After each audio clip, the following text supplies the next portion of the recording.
स्वागत करते हैं दोस्तों आपका हमारे चैनल के अंदर। आज हम बात करेंगे गोपालपुर विधानसभा क्षेत्र के बारे में। गोपालपुर विधानसभा क्षेत्र की अगर बात करें तो इस विधानसभा क्षेत्र के ऊपर ऑल इंडिया मजलिस इत्तेहादुल मुस्लिमीन ने इस विधानसभा चुनाव के अंदर तय किया है कि वो यहाँ पर जो तो अपना भरपूर कोशिश करेंगी और यहाँ पर वो प्रत्याशी देंगी। विधानसभा चुनाव के अंदर अगर देखा जाए तमाम तरह के लेखा जोखा को अगर समझे जांचे परखते तो यहाँ पर कई एक चीज़ें निकलकर सीधी तौर पर सामने आती है, जिसमें गोपालपुर विधानसभा क्षेत्र के अंदर जो चीज़ें होते हुए दिखाई दे रही है उसके ऊपर जो इस वीडियो के अंदर विस्तारित जानकारी लेने की हम कोशिश करेंगे।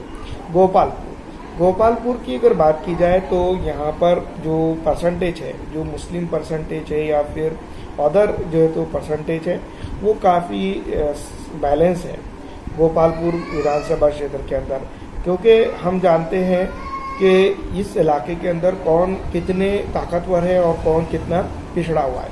पिछले जो है तो 2020 तो गोपालपुर के अंदर जिस तरह से हम देख रहे हैं जो ज़मीनी हकीकत है उसके अंदर अगर बात की जाए तो कई एक चीज़ें हैं, जिसमें सबसे इम्पॉर्टेंट चीज़ यहाँ पर हम यूँ भी समझ सकते हैं कि गोपालपुर की जो विधानसभा क्षेत्र है उसमें जनरल कैटेगरी यानी कि मुस्लिमों का, पिछड़ों का, अति पिछड़ों का, आरक्षित समाज का वोट परसेंटेज ज़्यादा है। दूसरी तरफ अगर हम बात करें तो ये आरक्षित सीट नहीं है, SC ST के लिए आरक्षित नहीं है। गोपालपुर के अंदर अगर बात की जाए तो 153वीं ये विधानसभा क्षेत्र आता है। 2020 के अंदर ये सीट नरेंद्र कुमार नीरज जो जनता दल यूनाइटेड के थे उन्होंने जो तो जीती थी।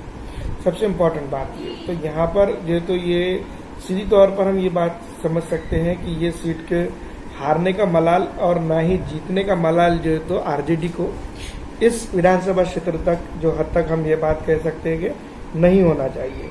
वहीं अगर हम बात करें तो इस विधानसभा क्षेत्र के ऊपर विकास और कई अड़खड़ों के बारे में, तो यहाँ पर ये विधानसभा क्षेत्र के अंदर पूरी तरह से जनता दल यूनाइटेड हो या फिर RJD हो, वो पूरी तरह से विफल रहे हैं। इस इलाके के अंदर जो है तो उन्होंने जिसको हम यूँ कह सकते हैं कि विकास नहीं लाया है।